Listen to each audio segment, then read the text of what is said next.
بسم اللہ الرحمن الرحیم نحمدہ و نصلی علی رسول الکریم۔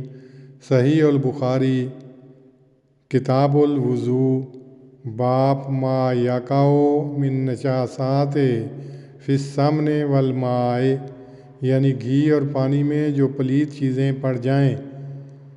اس باب کے شروع میں لکھا ہے، اور زہری کہتے تھے پانی میں کوئی حرج نہیں جب تک کہ مزہ یا بو یا رنگ اس کو نہ بدلا دے۔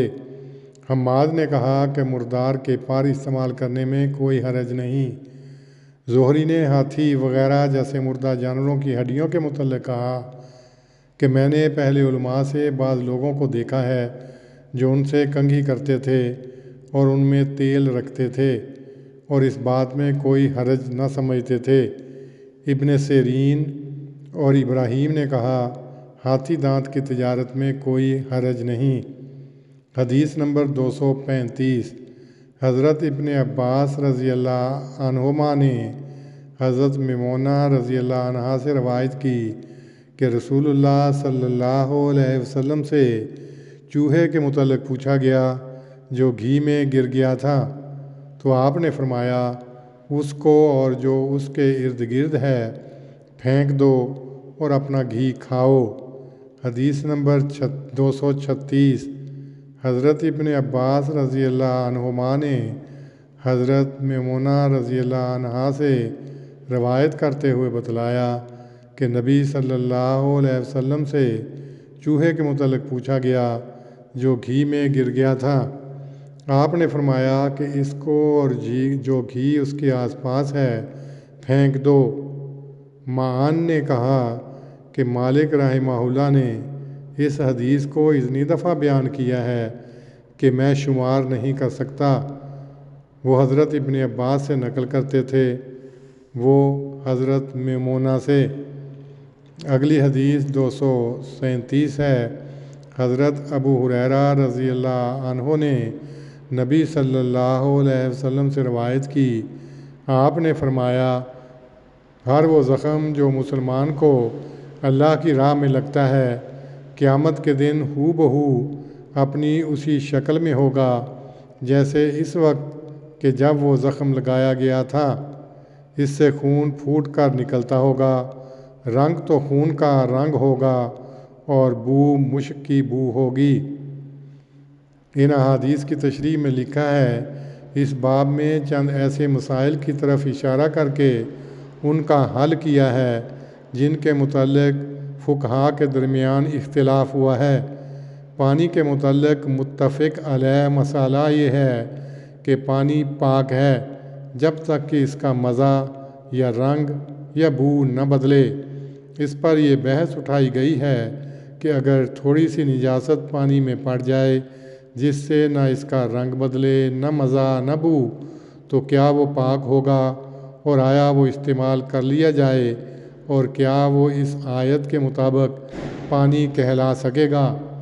وَيُنَزِّلُ عَلَيْكُم مِّنَ السَّمَاءِ مَاءً لِيُطَہِّرَكُم بِهِ۔ الانفال 12۔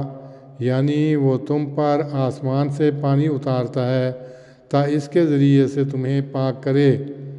بعض علماء نے یہ فتویٰ دیا ہے کہ اگر نجاست سے پانی کی صفات مذکورہ میں تغیر واقع نہیں ہو تو وہ پانی استعمال کیا جا سکتا ہے۔ زہری بھی انہی میں سے ہیں جن کا حوالہ امام موصوف نے باب کے عنوان میں دیا ہے۔ فقہاء کے درمیان یہ ایک اختلاف تھا۔ امام موصوف نے اس کا حل نہایت خوبی سے کیا ہے اور اس کی تفصیل یہ ہے۔ ایسے پانی کے استعمال کا جواز امام مالک رحمہ اللہ کی طرف منسوب کیا گیا ہے، اور اس بارے میں ان کے 3 قول مروی ہیں۔ ایک یہ کہ تھوڑی سی نجاست پانی کو خراب نہیں کرتی، وہ استعمال کر لیا جائے۔ دوسرا قول یہ ہے کہ خراب کر دیتی ہے، استعمال نہ کیا جائے۔ تیسرا قول یہ ہے کہ اس سے پانی مکروہ ہو جاتا ہے سوائے اس کے کہ وہ بکثرت ہو۔ امام بخاری نے اس میں اختلاف کا حل خود حضرت امام مالک رحمہ اللہ کی مستند روایت سے کیا ہے، جو بقول معان کے انہوں نے اتنی دفعہ بیان کی کہ وہ شمار نہیں کر سکتے، اور وہ یہ کہ گھی میں چوہا پڑنے پر حضرت صلی اللہ علیہ وسلم نے آس پاس کے گھی کو پھینکنے کا حکم دیا ہے۔ بعض مستند روایتوں میں اس امر کی تصریح ہے کہ گھی منجمد تھا، اور یہ کہ حضرت صلی اللہ علیہ وسلم نے جمے ہوئے گھی کے متعلق یہ فتویٰ دیا اور مائع گھی کے استعمال سے منع فرمایا۔ غرض جبکہ منجمد گھی جس میں نجاست سرایت نہیں کرنے پاتی پھینکنے کے لیے فرمایا، تو پانی جس میں نجاست سرایت کرتی ہے اس کو استعمال کرنا کب جائز ہوگا؟ یہ امر واضح کرنے کے لیے باب باندھا ہے، اور اس میں حضرت صلی اللہ علیہ وسلم کا یہ ارشاد پیش کیا ہے، یعنی کھڑے پانی میں انسان پیشاب نہ کرے، کیونکہ وہ ہاتھ منہ دھونے اور نہانے کے کام کا نہیں رہے گا۔ اگر نجاست کے پڑنے سے بو، رنگ اور مزہ کے بدلنے کی شرط خاص ہوتی تو آپ اس کا ذکر فرماتے۔ ایک تو یہ مسئلہ اس طرح حل کیا، اور دوسرا حل روایت نمبر 237 سے کیا ہے۔ ممکن ہے کہ کسی چیز کی شکل بھی وہی ہو، رنگ بھی وہی ہو جو دیکھنے میں آیا کرتا تھا، مگر حقیقت اس کی متغیر ہو، جیسے شہداء کا خون۔ نظر تو وہ خون ہی آئے گا، رنگ بھی خون کا ہوگا، مگر حقیقت میں وہ خون نہ ہوگا، اس کی ماہیت تبدیل شدہ ہوگی۔ اس لیے اگر پانی کا مزہ بھی نہ بدلے اور بو اور رنگ بھی نہ بدلے، تب بھی یہ ممکن ہے کہ اس کے اندر ایسا فرق پیدا ہو جائے جس سے اس کی صفت طہارت مفقود ہو جائے۔ اگر صرف ظاہری الفاظ پر ہی انحصار رکھنا ہے تو پھر خوشبودار پانی بھی استعمال کرنا ناجائز ہوگا، حالانکہ وہ جائز بلکہ پسندیدہ چیز ہے۔ یہ وہ مضمون ہے جو امام بخاری نے حضرت صلی اللہ علیہ وسلم کے الفاظ میں اس مسئلے کو حل کرنے کے لیے پیش کیا ہے، اور زہری جیسے فقہا کی منطق کا جواب منطق سے دیا ہے۔ امام ابو حنیفہ نے اس مسئلے کو قیاسی گردان کر یوں حل کیا ہے کہ انسان دیکھ لے کہ پانی اگر اس کثرت سے ہے کہ نجاست تمام پانی میں سرایت نہیں کر سکتی، تو وہ اس کو بغیر توہم و تردد کے استعمال کر لے، اور یہی خلاصہ ہے روایت نمبر 235 236 کا۔